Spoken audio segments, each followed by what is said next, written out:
Shivani Singh. So friends, कैसे हैं आप सभी? मस्त होंगे होता है यहाँ पे। और डियर फ्रेंड, जैसा आपको पता है कि हम कंटिन्यू प्रिपरेशन कर रहे हैं स्पेशल सीटेट फरवरी एग्ज़ाम 2026, ठीक है ना, जिसमें कि मैंने सीडीपी की थ्योरी क्लास भी चलाई हुई है। देन यहाँ पे सीडीपी के प्रीवियस क्वेश्चंस पेपर भी मैं आपको सॉल्व कराऊंगी, ठीक है ना।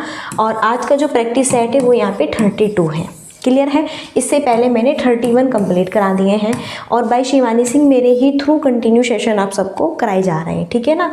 सो इसमें कोई डाउट्स ना कोई इशू होना नहीं चाहिए। Okay, clarity. आइए आगे बढ़ते हैं और सीधा अपने क्वेश्चंस की तरफ। बहुत ही इंपॉर्टेंट प्रैक्टिस है। और यहाँ पर अगर हम बात करें कि अगर आपको बिल्कुल फ्री में PDF चाहिए तो क्या करना है, ये हमारा व्हाट्सएप नंबर है। यहाँ पे देखो 7505890761, ठीक है ना। तो आप मैसेज कर सकते हैं, मैं आपको ग्रुप में ऐड कर दूंगी टेलीग्राम, जहाँ पर, या फिर आप खुद भी ज्वाइन हो सकते हैं, आपके ऊपर डिपेंड है, ठीक है। अगर लिंक प्रोवाइड नहीं हो पा रहा है, आपको नहीं मिल रहा है, तो फिर आप मैसेज कर सकते हैं, मैं ग्रुप में ऐड कर दूंगी, ठीक है ना। और देखो यहाँ पर बहुत ही इंपॉर्टेंट फैक्ट्स है, बहुत ही इंपॉर्टेंट। ओके, इम्पोर्टेंट पॉइंट्स ये हैं कि आपके लिए यहाँ पे क्वेश्चंस हिंदी और इंग्लिश दोनों लैंग्वेज में रखे हुए हैं, ठीक है ना। हिंदी और इंग्लिश दोनों लैंग्वेज में यहाँ पर है। देखो फर्स्ट क्वेश्चन है, विभिन्न जेंडर के व्यवहार के बारे में पूर्व कल्पित सामान्यीकरण क्या कहलाता है। जेंडर प्रारूप है, जेंडर रूढ़िवादिता है, भेदभाव है, या फिर पहचान। विभिन्न जेंडर के व्यवहार के बारे में पूर्व कल्पित सामान्यकरण। देखो पूर्व जो धारणा है जो कि समाज ने बनाई हुई है कि यहाँ पर ये लड़का है, ये लड़की है, तो अगर बात करें कि लड़के जो है यहाँ पर आपके दफ्तर के कार्य करते हैं, बाहर के कार्य करते हैं ऑब्वियसली, और जो लड़की होगी वो घर का कार्य करेगी, खाना बनाएगी, झाड़ू बर्तन करेगी, पोछा वोछा करेगी, कपड़े धुलेगी, वो बाहर नहीं जा सकती, नहीं वो बाहर का कार्य करेगी, ठीक है ना। और जो बॉयज़ है, जब हम इस तरह से कि लड़कियाँ मैथ में कमज़ोर होती हैं, वो जो है विज्ञान में जो है कमज़ोर होती है, साइंस में, वो इंग्लिश में बहुत ही इंटेलिजेंट होते हैं, या फिर लड़के गणित में अच्छे होते हैं, ऐसा कुछ नहीं है, ठीक है। तो ये जो सारी चीज़ें हम अपने अकॉर्डिंग बताते हैं, एक समाज यहाँ पर तय करता है कि हाँ ये लड़की ये कार्य करेगी और ये लड़का ये कार्य करेगा, लड़की की कैटेगरी वाले, ठीक है। तो ये जेंडर रूढ़िवादिता के अंतर्गत आएगा।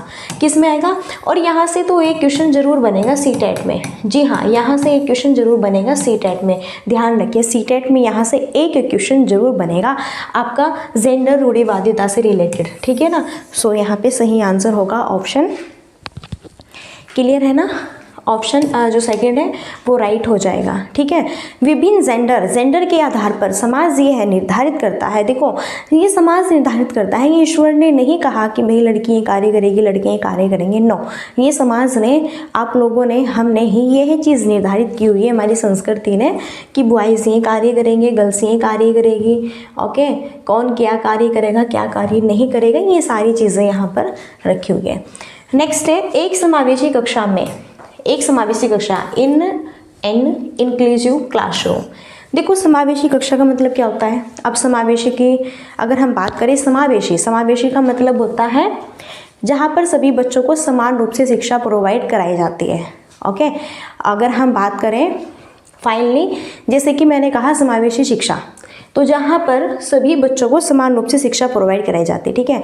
वो चाहे बच्चे गरीब परिवार के हैं, अमीर परिवार के हैं, अंबानी परिवार का है, कोई भी है यहाँ पर, या फिर यहाँ पर हम कहें वो बच्चा दृष्टि बाधित है, या फिर वो बच्चा श्रवण बाधित है, या फिर वो विकलांग है किसी भी कैटेगरी में, ठीक है। तब भी हम सभी बच्चों को एक क्लास में, अगर सेकंड क्लास के जितने भी बच्चे हैं 30, 35, 40, तो इन सब बच्चों को हम एक ही क्लास में पढ़ाएंगे, ठीक है ना। और इनमें डिफरेंट स्टूडेंट्स होंगे यहाँ पर, वो समावेशी कक्षा होता है। अब देखते हैं क्या सभी बच्चे समान पाठ्यचर्या का पालन करते हैं और सभी शिक्षार्थियों के लिए समान शिक्षा शास्त्र अपनाया जाता है। तो आप मुझे बताओ, क्या सभी समान पाठ्यचर्या अपनाते हैं? कभी भी दुनिया में देखो कितने बंदे हैं, ठीक है, कोई भी समान नहीं है, इक्वल नहीं है, सब डिफरेंट है, अलग अलग है अपने आप में, ठीक है ना। तो ये पॉइंट्स याद रखें। तो ये चीज़ गलत है कि सभी बच्चे समान पाठ्यचर्या को अपनाएंगे। इसमें क्लास में 30 बच्चे हैं, 30 के 30 बच्चे समान पाठ्यचर्या का पालन करेंगे और 30 के 30 बच्चे समान शिक्षा शास्त्र अपनाएंगे, गलत हुआ। विशेष बच्चे हमेशा अपने पाठ्यचर्या पर काम करते हैं। क्या बस विशेष बच्चे हमेशा? ऐसा कुछ नहीं है कि जो प्रतिभाशाली बच्चे होते हैं, जो विशेष बच्चे होते हैं, वो हमेशा ही जो है तत्पर रहते हैं, एक्टिव रहते हैं, ऐसा कुछ नहीं है। ठीक है ना। सभी को आलस्य भी आता है और सभी हमेशा भी तत्पर नहीं रहा जा सकता, ठीक है। सभी बच्चों की कक्षा की गतिविधियां तक पहुंच है और वे कक्षा की क्रिया में शामिल हैं। विशेष बच्चों को जरूरतमंद और आश्रित के रूप में देखा जाता है। कह रहे हैं कि जो विशेष बच्चे हैं, यानी कि जो दृष्टि बाधित है, जो श्रवण बाधित है, सिर्फ और सिर्फ आप उन्हीं बच्चों पर ध्यान दोगे, बाकी सामान्य बच्चों पर आप ध्यान नहीं दोगे। ओके, तो ये भी क्या है, गलत है। तो सबसे बेस्ट होगा ऑप्शन थर्ड, ऑप्शन सी। यहाँ पे देखो, एक समावेशी कक्षा में सभी बच्चों की कक्षा की गतिविधियों तक पहुंच है और वे कक्षा की क्रिया में शामिल है। क्लास में देखो मैंने कहा 3-4 बच्चे, मानो कि यहाँ पे रीना है, जो है रीटा है, सुरेश है, मोहन है। मोहन जो कि गणित पढ़ने में बहुत ही बेस्ट है, सुपर है, ठीक है। यहीं पर जो सोहन है वो जो है इंग्लिश पढ़ने में बहुत अव्वल है। यहीं पर जो रीना है वो आपकी जो है बात करें हिंदी पढ़ने में काफ़ी इंटेलिजेंट है। तो सबकी अपनी अपनी रुचि है, तो सभी की रुचि को देखते हुए उसी आधार पर शिक्षा प्रोवाइड कराना, ठीक है, ये समावेशी शिक्षा कहलाती है। नेक्स्ट थर्ड क्वेश्चन है, बहुत इंपॉर्टेंट है। यहाँ पर वाइगोत्स्की के सिद्धांत के अनुसार छात्रों के सीखने के अनुभव को बेहतर बनाने के लिए निम्नलिखित में से कौन सा एक अनुशंसित दृष्टिकोण है। छात्रों को ऐसा प्रदान करना जिसे वे व्यक्तिगत रूप से प्रबंधित और पूरा कर सके। छात्रों को ऐसा काम प्रदान करना जो उनकी समझ के वर्तमान स्तर से पूरी तरह से असंबंधित हो। छात्रों के वर्तमान स्तर पर आधारित उनको उचित समर्थन और मार्गदर्शन के साथ काम प्रदान करना। छात्रों को कोई सहायता नहीं देना और उन्हें उनके दम पर संघर्ष करने के लिए छोड़ देना। तो वाइगोत्स्की ने कौन सा सिद्धांत दिया है, सामाजिक संस्कृति का सिद्धांत। इस चीज़ को ध्यान रखें। वाइगोत्स्की क्या कहते हैं कि बच्चे समाज के साथ में समायोजन करके, अनुकूलन करके ही चीज़ों को सीखते हैं, ठीक है। तो यहाँ पर वाइगोत्स्की कह रहे हैं कि छात्रों के सीखने के अनुभव को बेहतर बनाने के लिए इनमें से कौन सा सबसे बेस्ट ऑप्शन हो सकता है। छात्रों को ऐसा प्रदान करना जिसे व्यक्तिगत रूप से प्रबंधित और पूरा कर सके। छात्रों के वर्तमान स्तर पर आधारित उनको उचित समर्थन और मार्गदर्शन के साथ काम प्रदान करना। देखो यहाँ पर ये नहीं कि प्रबंधित कर सके, यानी कि प्रबंधित आप उन्हें बांध रहे हैं किसी फील्ड में, किसी चीज़ के लिए। छात्रों को ऐसा काम प्रदान करना जो उनकी समझ के वर्तमान स्तर से पूरी तरह से, यानी कि आप छात्रों को ऐसा कार्य दो कि उसकी समझ से ही परे हो। ओके, वो न तो यहाँ पर इस चीज़ को अंडरस्टैंड कर पा रहा है या नहीं, बस आप उसे ऐसा कार्य दो जो वो समझ ही ना पाए, तो ये गलत है। या फिर छात्रों को कोई सहायता ही नहीं दो, ये भी गलत है। क्यों नहीं, बिल्कुल सहायता देनी चाहिए। सो बेस्ट ऑप्शन होगा ऑप्शन थर्ड। यहाँ पे छात्रों के वर्तमान स्तर पर आधारित उनको उचित समर्थन और मार्गदर्शन के साथ में काम प्रदान करना, सी ऑप्शन राइट होगा। मानो एक बच्चा है और आप उसे पढ़ा रहे हैं, शिक्षण गतिविधि करा रहे हैं और आपने यहाँ पर जो है टीचिंग कराई है उस बच्चे को, और यहाँ पर मैथ्स के आपने सम्स दिए हैं, तो कुछ बच्चे ने तो वो सॉल्व कर ले, लेकिन कुछ बच्चे उसमें सॉल्व नहीं कर पा रहे हैं। तो फिर आप उन बच्चों को सही तरीके से उचित समर्थन दोगे, अच्छा मार्गदर्शन दोगे, उसके आधार पर बच्चे काम करेंगे यहाँ पर, ठीक है। बच्चे सीखेंगे भी और काफ़ी इंटरेस्ट भी बच्चों को आएगा। नेक्स्ट है, गणित में अपने खराब अंकों के बारे में बात करते हुए अभी कहता है कि मुझे अंकों की समझ नहीं है। अभी अपने प्रदर्शन का कारण किसको ठहरा रहा है? योग्यता का अभाव, किस्मत है, कार्य कठिनाई, कोशिश की कमी है। देखो गणित में अपने खराब अंकों के बारे में बात करते हुए अभी देखो, अभी है जो कि गणित में बहुत कम मार्क्स लेके आया है। बाकी यहाँ पे हिंदी है, इंग्लिश है और सारे सब्जेक्ट्स हैं, बेस्ट है। देखो सभी जो स्टूडेंट्स हैं, किसी के भी सारे सब्जेक्ट्स यहाँ पे परफेक्ट नहीं होते। ओके, हर किसी के 1-2 सब्जेक्ट्स वीक होता है, बिल्कुल होता है, सिंपली है, आपका भी है, मेरा भी है। तो गणित में अभी जो है बहुत कम मार्क्स लेके आता है, बाकी और सब्जेक्ट्स में अच्छा है।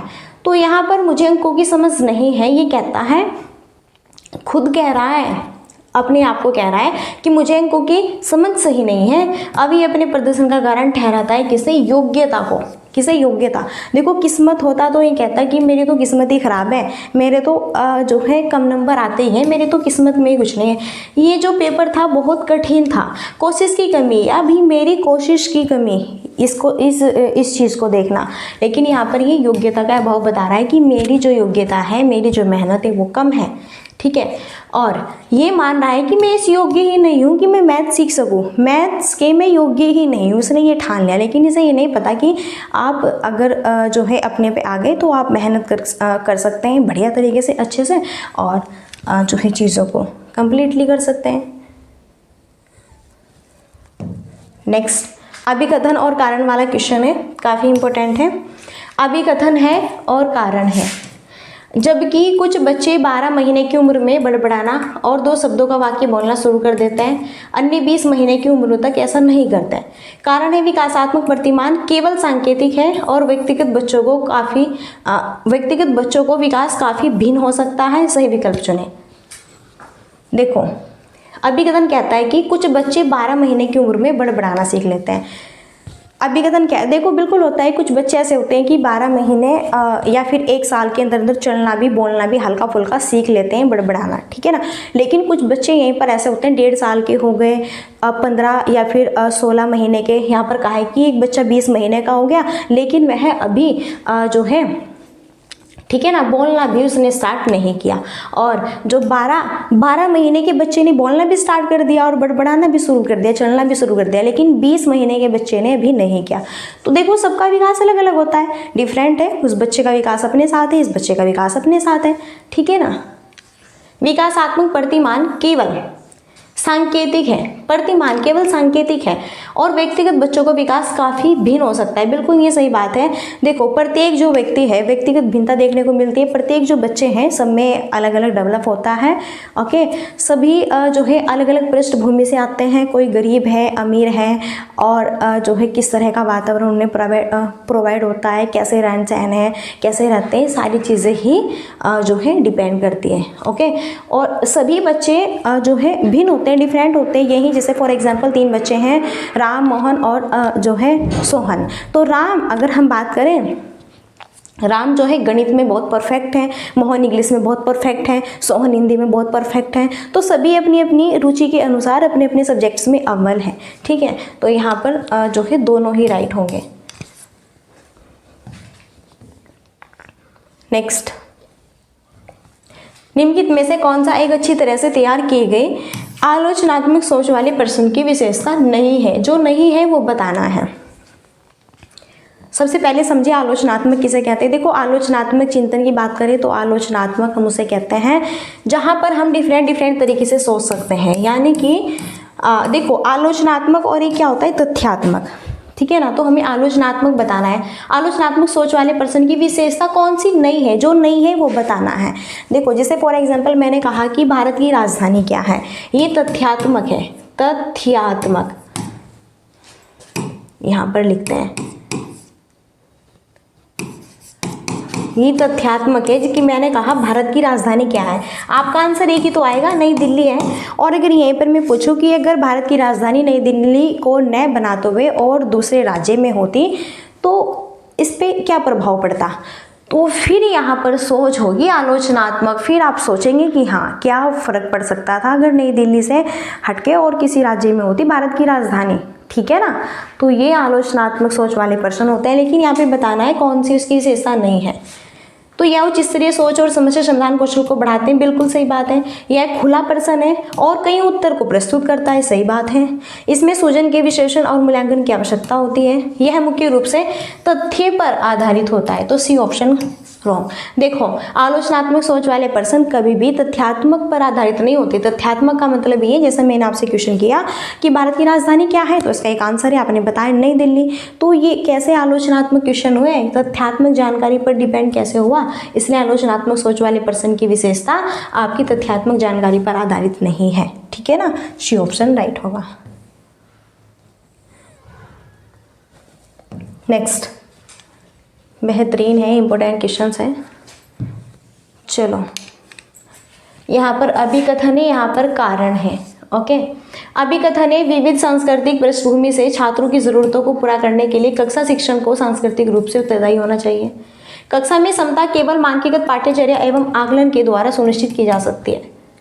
अधिकरण कहता है कि व्यक्तिगत विभिन्नता वही विविध संस्कृति, सभी बच्चों की डिफरेंट कल्चर्स है, सभी बच्चों का अलग अलग कल्चर्स है, सभी बच्चे अलग अलग पृष्ठभूमि से आए हुए हैं, गरीब परिवार के, अमीर परिवार के, और जो है सबका धर्म भी अलग अलग है, रहन सहन, पेरेंट्स, सारी चीज़ें डिफरेंट है। तो उन छात्रों की ज़रूरतों को पूरा करने के लिए कक्षा शिक्षण को, अब देखो जो बच्चा जो है यहाँ पर वंचित पृष्ठभूमि से आया हुआ बच्चा है, तो आप उसे उसी प्रकार शिक्षा प्रोवाइड कराएंगे जिससे वो बच्चा भी ये सोचे कि हाँ, मेरी भी कुछ वैल्यू है स्कूल्स में, ठीक है। या फिर जो दृष्टिबाधित बच्चे हैं, अगर वो देख नहीं पाते तो आप उन्हें जो है सुनने वाली चीज़ें ज़्यादा बताएंगे, और जो सुन नहीं सकते तो आप उन्हें देखने वाली चीज़ों से ज़्यादा पढ़ाएंगे। ठीक है, तो ये बिल्कुल राइट है। लेकिन कारण क्या था कि कक्षा में समता केवल मानकीकृत पाठ्यचर्या और आकलन के द्वारा, क्या रहेंगे, कक्षा में समता, सभी बच्चे समान होते हैं और सभी बच्चों का समान रूप से विकास होता है, सभी बच्चे समान रूप से ही सीखते हैं, तो ये चीज़ गलत है। कारण गलत है, अधिकरण सही है। तो ए सही है लेकिन आर यहाँ पर गलत है। ऑप्शन जो डी है वो राइट होगा। ठीक है ना भाई, कैसे हो सकता है बताओ, कक्षा में क्या सभी समान होते हैं? और केवल भी आया हुआ है, केवल ही मानकीकृत पाठ्यचर्या पर डिपेंड है। मानकीकृत पाठ्यचर्या रटाफिकेशन, बार बार रटना, इसी पर जोर देती है। नेक्स्ट है, हार्वर्ड गार्डनर को दी गई बुद्धि की अवधारणा का निहितार्थ है कि बुद्धि केवल प्रयोगात्मक अधिगम में संबंधित है। सभी लोग दुनिया को समान रूप से समझते और संसाधित करते हैं। अलग अलग आयामों में लोगों की अलग अलग योग्यताएं होती हैं। बुद्धि का केवल एक ही आयाम होता है। तो सबसे पहले यहाँ पे बहुत ही फेमस है हार्वर्ड गार्डनर। जी हाँ, इनके बारे में चर्चा करेंगे। अगर हम हार्वर्ड गार्डनर की बात करते हैं, हार्वर्ड गार्डनर जो है इन्होंने सिद्धांत दिया है बहुबुद्धि सिद्धांत। ये क्या कहते हैं कि प्रत्येक व्यक्ति में डिफरेंट बुद्धि होती है, अलग अलग प्रकार की बुद्धि होती है। ठीक है ना, ये नहीं कि सिर्फ और सिर्फ एक ही बुद्धि होती है। तो बुद्धि केवल प्रयोगात्मक अधिगम पर, या फिर सभी लोग दुनिया को समान रूप से, सभी के अंदर बुद्धि होती है। क्या दुनिया में जितने भी यहाँ पर बंदे हैं सभी एक समान रूप से सारी चीज़ों को जो है अंडरस्टैंड करते हैं, समझते हैं, सोच विचार विमर्श? नो। बुद्धि का केवल एक ही, क्या बुद्धि का केवल एक ही आयाम होता है? नो, बुद्धि का एक आयाम नहीं होता, बुद्धि बहुआयामी होती है। तो यहाँ पर राइट होगा सी ऑप्शन। अलग अलग आयामों में लोगों की अलग अलग योग्यताएं होती है। अलग अलग आयामों में लोगों की अलग अलग योग्यताएं होती है। जैसे 3 बच्चे हैं यहाँ पे, राम मोहन सोहन। राम जो है क्रिकेट खेलना उसे बहुत पसंद है। यहीं पर जो मोहन है, मोहन को डांसर बनना बहुत अच्छा लगता है। और यहीं पर जो सोहन है, सोहन को भैया यहाँ पर जो है, देखो, राम को क्रिकेट खेलना अच्छा लग रहा है, सोहन को डांसर बनना है, और मोहन को तो भैया यहाँ पर जो है टीचर्स बनना है, पढ़ने में ज़्यादा रुचि है। तो बताइए सभी बच्चे अलग अलग आयामों में अलग अलग योग्यता प्राप्त करते हैं कि नहीं करते हैं? ऐसा कुछ नहीं कि सभी बच्चे सिर्फ और सिर्फ पढ़ाई के ही क्षेत्र में जाके जो है यहाँ पर अपना भविष्य उजागर कर सकते हैं, ऐसा कुछ नहीं है। बहुत सारी ऐसी कैटेगरी होती है। वैसे भी हार्वर्ड गार्डनर ने 9 प्रकार की बुद्धि बताई है। ठीक है ना, क्लियर है? चलिए नेक्स्ट, निम्नलिखित में से कौन सा सार्थक सीखने के लिए एक प्रभावी स्मृति तकनीक नहीं है? विस्तृत दोहराव, रटनीय दोहराव, स्मृति सहायक विधियां, संकल्पना जो है चित्रण। कौन सा सार्थक सीखने के लिए एक प्रभावी स्मृति तकनीक नहीं है? देखो, सार्थक सीखने का मतलब ये हुआ कि आप जो कुछ भी सीख रहे हैं उसका आपको पता होना चाहिए। मानो कि यहाँ पर फॉर एग्जांपल मैंने पूछा, मैंने कहा जो है बच्चों को कि सूरज पूरब से निकलता है, बस इसे रट लो। तो बच्चों ने रट लिया कि हाँ सूरज पूरब से निकलता है, ठीक है। इसका मतलब है कि आपने रट लिया उस चीज़ को और उस चीज़ का आपने बार बार दोहराव कर लिया। ठीक है ना। अब सार्थक सीखने की समझ को हम समझते हैं क्या होता है। अभी जैसा मैंने कहा कि सूरज पूरब की साइड से निकलता है, तो हम ये भी तो पूछेंगे कि सर सूरज जो है आपका पूरब दिशा से जो है निकलता है, ठीक है ना, हर रोज़ सुबह को क्यों निकलता है? और सर हमें ये बताइए दिशाएं किसे कहते हैं? सर ये बताइए पूरब क्या है? ये पूरब, पश्चिम, उत्तर, दक्षिण, ये क्या है? किस दिशा में? कौन सी दिशा? इधर है कि इधर है, या फिर इधर है, या फिर इधर है? तो सारी चीज़ें जब हम समझाएंगे अच्छे से, वो सार्थक सीखना होगा। लेकिन अगर हम अगर हमने बच्चों को ये बता दें कि इसे रट लो, सूरज जो है पूरब से निकलता है, बस, तो ये आपका रटना और दोहराव होगा। नेक्स्ट, निम्नलिखित में से अवधारणा को निरूपण करने का कौन सा काम बच्चों की सहारात्मक क्षमताओं के उत्तरोत्तर विकास के अनुसार संकेत आधारित, छवि आधारित, क्रिया आधारित, छवि आधारित, संकेत आधारित, या फिर उषा आधारित, शव आधारित, क्रिया आधारित, संकेत आधारित, क्रिया आधारित, छवि आधारित? तो अवधारणा को निरूपण का ये यहाँ पर दिया है जेरोम ब्रूनर। ये ब्रूनर ने, ठीक है ना, ब्रूनर ने 3 अवधारणाएं दी हैं यहाँ पर। एक क्रिया आधारित और एक छवि जो है आधारित, छवि आधारित, और एक संकेत। क्रिया आधारित का मतलब क्या होता है? जब बच्चा खुद करके सीखता है चीज़ों को। अब बच्चा अगर बॉल से खेलेगा तो बॉल को ऊपर उछाल के खुद देखेगा कि हाँ बॉल ऊपर कैसे जाती है, ठीक है, छवि आधारित। अब बच्चा अगर गेंद से खेल रहा है, बॉल से, ठीक है ना, अब बच्चा उसका चित्र देखकर समझ जाएगा ये बॉल है और इसे ऐसे खेला जाता है। संकेत, अगर यहाँ पे बच्चे के सामने बॉल नहीं है, बॉल की चर्चा हो रही है, तो बच्चा अपने माइंड में ही उसकी स्मृति बना लेगा, हाँ बॉल ऐसी होती है, ऐसी दिखती है, ऐसे उससे खेला जाता है, फुल इमेजिनेशन कर सकता है। तो क्रिया आधारित, छवि आधारित और संकेत आधारित, इसलिए सेकंड ऑप्शन यहाँ पे राइट होगा। ठीक है ना, कोई डाउट्स नहीं? ओके, नेक्स्ट, जागृति को पता चल गया कि उसका कुत्ता रस्टी एक गोल्डन रिट्रीवर है। जब वह एक और कुत्ते को देखती है जो रस्टी जैसा दिखता है लेकिन एक अलग नस्ल का है, तो वह उसे भी कुत्ता ही समझती है। जीन पियाजे के संज्ञानात्मक विकास के सिद्धांत के अनुसार यह किस अवधारणा को प्रदर्शित करता है?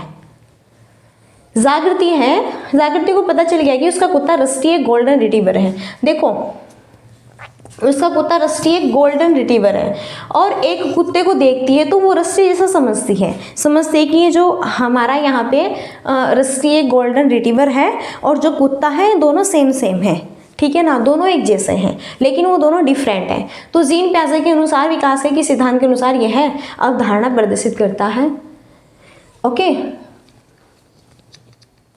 यानी कि वो इन दोनों में डिफरेंट नहीं समझ पाए, यानी कि अभी हम डिफरेंट नहीं समझ पाए, तो ये होता है यहाँ पर हमारा क्या, समायोजन। क्या होता है? समायोजन। देखो, समायोजन का मतलब ये होता है, एक समायोजन होता है, एक होता है अनुकूलन। समायोजन का मतलब होता है जब हम पूर्व ज्ञान के आधार पर नए ज्ञान सीखते हैं। अनुकूलन का मतलब ये होता है कि अगर पूर्व ज्ञान के आधार पर हम नए ज्ञान को सीखेंगे और पूर्व ज्ञान के आधार पर नया ज्ञान नहीं सीखा जा रहा है तो फिर पूर्व ज्ञान में हम चेंज करेंगे और उसे नए ज्ञान की संज्ञा देंगे। ठीक है, वो होता है अनुकूलन। तो यहाँ पर समायोजन है कि बच्चा इन जो है इस चीज़ की जो नस्ल है उसका जो पूर्व ज्ञान है, कुत्ता उसी पर अटका हुआ है, उसने उसमें कोई चीज़ में नहीं किया और नए ज्ञान की भी चर्चा उसने पुराने ज्ञान से ही कर दी। यानी कि रस्टी जो रिट्रीवर है उसे भी कुत्ता समझ लिया और जो रियल में कुत्ता होता है, डॉग होता है, उसे भी कुत्ता, वो तो है ही, दोनों को एक ही नस्ल का समझ लिया। So best option A. Next है, दोहरान एवं बारंबार किए जाने वाला व्यवहार किसी विशिष्ट पहचान है। देखो, मस्तिष्क पक्षाघात की, संवलीन कर्म विकार की, अधिगात्मात्मक विकलांगता की, ध्यान न्यूनता, अति क्रियाशीलता विकार की। देखो, दोहराना, बार बार अटाफिकेशन करना, यह व्यवहार किसी विशिष्ट पहचान है। किसकी विशिष्ट पहचान है? देखो, बार बार एक ही चीज़ पर फोकस क्रिएट करना, बार बार एक ही जो है चीज़ को दोहराते रहना, बोलते रहना, अपने आप ही बड़बड़ाते रहना और ज़्यादा किसी से संपर्क भी नहीं रखना, ये होता है संवलीन क्रम विकार का। क्या होता है? संवलीन क्रम विकार का। मानो एक बच्चा है और अगर उसके पास कार है छोटी सी, तो बस कार से ही खेल रहा है, उसे सुबह से शाम हो गई लेकिन उसी चीज़ से खेल रहा है, उसे ना तो और खिलौनों की चाह हो रही है कि मुझे और खिलौने चाहिए या फिर मुझे और कुछ खेलना है, यानी इतना जिज्ञासु नहीं है, बस अपने आप में संवलीन है। अब खेल रहा है तो खेल रहा है, बैठा है तो बैठा है, खड़ा है तो खड़ा है, लेटा हो तो लेटा है। ओके, तो ये संवलीन क्रम विकार होते हैं। कुछ बच्चे जो ऐसे होते हैं कि अगर पढ़ने बैठ जाते हैं तो बोरिंग फील करते हैं और पढ़े भी नहीं जाता। ठीक है ना, चलिए इस तरह से आई होप क्लियर हो गई होगी सारी चीज़ें। तो फ्रेंड, सेशन कैसा लगा? अच्छा लगा होगा। ओके, और लास्ट क्वेरी हमारी यही रहती है, like and share and subscribe की। सो सेशन अगर वाकई आपको अच्छा लगे तो फटाफट सभी चैनल को सब्सक्राइब कर लें, क्योंकि यहीं पे कंटिन्यू सेशन आपको प्रोवाइड किए जा रहे हैं और यहीं पर अब हम अपनी वाणी को देते हैं विराम और मिलते हैं नेक्स्ट सेशन में। और तब तक के लिए so thanks for watching, keep study and bye bye, take care. जय हिंद, जय भारत, नमस्कार।